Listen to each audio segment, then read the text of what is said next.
Hello friends, आज हम करेंगे जीके के महत्वपूर्ण प्रश्नों को हल।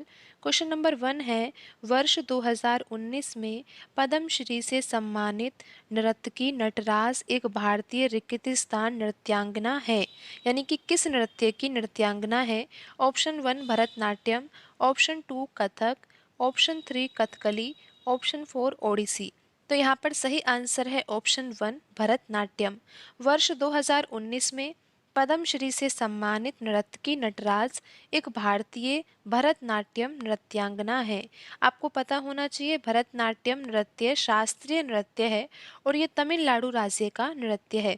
ऑप्शन 2 में लिखा हुआ है कथक। कथक भी शास्त्रीय नृत्य है और उत्तर भारत का ये शास्त्रीय नृत्य है। ऑप्शन 3 में लिखा हुआ है कथकली। कथकली भी शास्त्रीय नृत्य है और केरल राज्य का ये नृत्य है। ऑप्शन 4 में लिखा हुआ है ओडिसी। ओडिसी भी शास्त्रीय नृत्य है और उड़ीसा राज्य का ये नृत्य है। लेकिन प्रश्न में यहाँ पर ये पूछा गया था कि वर्ष 2019 में पद्मश्री से सम्मानित नर्तकी नटराज एक भारतीय नृत्यांगना है। किस नृत्य की नृत्यांगना है? ऑप्शन 1 में लिखा हुआ है भरतनाट्यम। यही सही आंसर यहाँ पर होगा। अब हम बढ़ते हैं अगले प्रश्न की ओर। क्वेश्चन नंबर 2 है, कोयला, पेट्रोलियम और मिट्टी का तेल किसके उदाहरण है? ऑप्शन 1 स्वच्छ ऊर्जा संसाधन, ऑप्शन 2 अक्षय संसाधन, ऑप्शन 3 जीवाश्म ईंधन, ऑप्शन 4 कोयला ईंधन। तो यहाँ पर सही आंसर होगा ऑप्शन 3 जीवाश्म ईंधन। इनको जीवाश्म ईंधन इसीलिए कहा जा रहा है क्योंकि आपको पता है कि ईंधन तो इसलिए कहा गया है क्योंकि इनको हम जलाते हैं। कोयला जलाने के लिए यूज़ किया जाता है, पेट्रोलियम मिट्टी का तेल ये भी जलाने के लिए यूज़ किया जाता है, इसीलिए इन्हें ईंधन कहा जा रहा है। लेकिन इनको जीवाश्म क्यों कहा जाता है ये भी आपको पता होना चाहिए। आपको पता होना चाहिए कि कोयले का निर्माण किस तरह से होता है। समुद्र के पेड़ पौधे किसी प्राकृतिक आपदा के कारण जब जमीन में दब जाते हैं तो लाखों करोड़ों वर्ष बाद उन्हीं पेड़ों का रूपांतरण किसमें हो जाता है? कोयले में हो जाता है। क्योंकि जो भूमि है उसके अंदर उच्च ताप होगा, उच्च दाब होगा, वायु की अनुपस्थिति होगी, तो वही पेड़ पौधे लाखों करोड़ों वर्ष बाद किसमें रूपांतरित हो जाएंगे? कोयले में हो जाएंगे। यहाँ पर कोयले को जीवाश्म ईंधन इसलिए कहा जा रहा है, ईंधन तो इसलिए कहा जा रहा है क्योंकि कोयले को जलाया जाता है, लेकिन जीवाश्म इसलिए कहा जा रहा है क्योंकि कोयले का निर्माण मृत पेड़ पौधों के अवशेषों से हुआ है। और यहाँ पर पेट्रोलियम लिखा हुआ है। पेट्रोलियम क्या होता है? पेट्रोलियम को कहा जाता है काला तेल या फिर काला सोना। क्योंकि आपको पता होना चाहिए कि पेट्रोलियम का निर्माण होता है समुद्र में जो जीव जंतु होते हैं वो प्राकृतिक आपदा के कारण जमीन में दब जाते हैं और लाखों करोड़ों वर्ष बाद उन्हीं जीवों का जो रूपांतरण होता है वो पेट्रोलियम में हो जाता है। तो इसलिए इन्हें कहा जाता है जीवाश्म ईंधन क्योंकि ये मृत पेड़ पौधे, मृत जीव जंतु के अवशेषों का जब अपघटन होता है और अपघटन से उनका रूपांतरण जो होता है वो कोयले और पेट्रोलियम में हो जाता है। इसीलिए कोयला, पेट्रोलियम और मिट्टी के तेल को कहा जाता है जीवाश्म ईंधन। और आपको पता होना चाहिए कि पेट्रोलियम परिष्करणशालाओं में पेट्रोलियम के घटकों को प्रभाजी आसवन विधि के द्वारा अलग अलग किया जाता है, तो ही वहाँ पर पेट्रोलियम में से मिट्टी का तेल निकलता है, पेट्रोल निकलता है, डीजल निकलता है, एलपीजी गैस भी पेट्रोलियम में से ही निकलती है। तो यहाँ पर तो ये पूछा गया था कि कोयला, पेट्रोलियम और मिट्टी का तेल किसके उदाहरण है, तो यहाँ पर सही आंसर होगा जीवाश्म ईंधन। अब हम बढ़ते हैं अगले प्रश्न की ओर। अगला प्रश्न है यहाँ पर क्वेश्चन नंबर 3। प्रश्न में पूछा गया है कि निम्नलिखित में से किसे तबला उस्ताद के रूप में जाना जाता है? निम्नलिखित में से किसे तबला उस्ताद के रूप में जाना जाता है? ऑप्शन 1 उस्ताद अमजद अली खान, ऑप्शन 2 उस्ताद जाकिर हुसैन, ऑप्शन 3 गुलाम अली, ऑप्शन 4 उस्ताद बिस्मिल्ला खां। तो यहाँ पर सही आंसर है ऑप्शन 2 उस्ताद जाकिर हुसैन।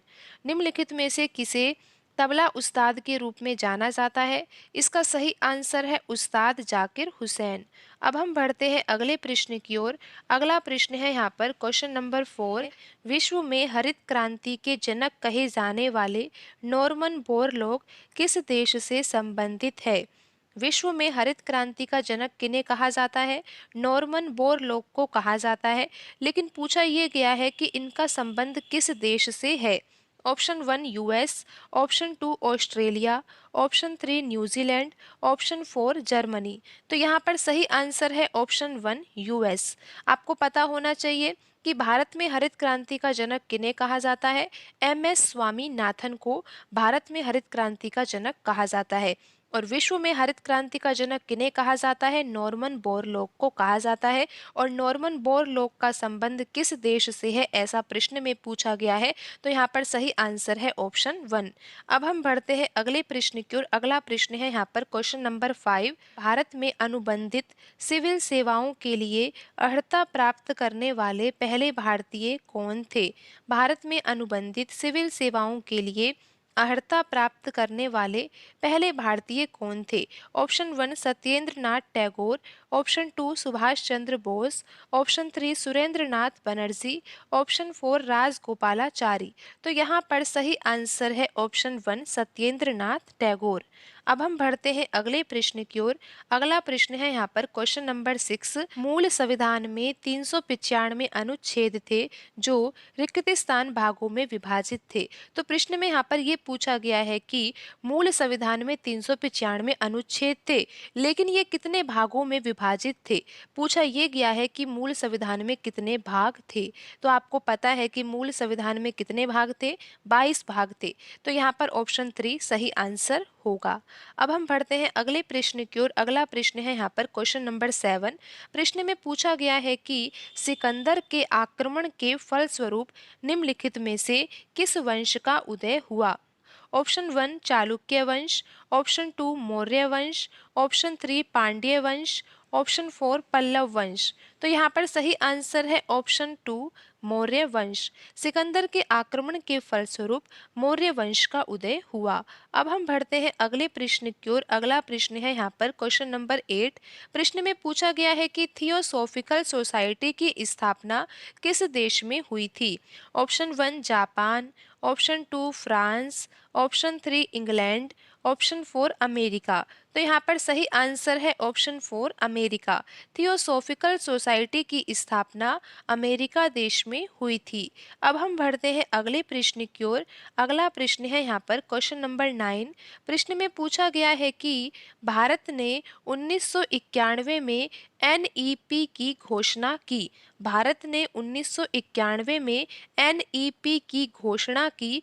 पूछा ये गया है कि एनईपी का अर्थ क्या है, यानी कि एनईपी की फुल फॉर्म क्या है? तो यहाँ पर सही आंसर है ऑप्शन 2 न्यू इकोनॉमिक पॉलिसी। अब हम बढ़ते हैं अगले प्रश्न की ओर। अगला प्रश्न है यहाँ पर क्वेश्चन नंबर 10। क्वेश्चन नंबर 10 है यहाँ पर किस पूर्वोत्तर राज्य के द्वारा पर्यटन को बढ़ावा देने के लिए प्रमुख रूप से अहिया विंटर फेस्टिवल आयोजित किया जाता है? किस पूर्वोत्तर राज्य के द्वारा पर्यटन को बढ़ावा देने के लिए प्रमुख रूप से अहिया विंटर फेस्टिवल आयोजित किया जाता है? Option 1 Sikkim, option 2 Arunachal Pradesh, option 3 Tripura, option 4 Meghalaya. तो यहाँ पर सही आंसर है ऑप्शन 4 मेघालय। मेघालय राज्य के द्वारा पर्यटन को बढ़ावा देने के लिए प्रमुख रूप से अहिया विंटर फेस्टिवल आयोजित किया जाता है। तो आज की वीडियो में इतना ही। मिलते हैं अगली वीडियो में। धन्यवाद।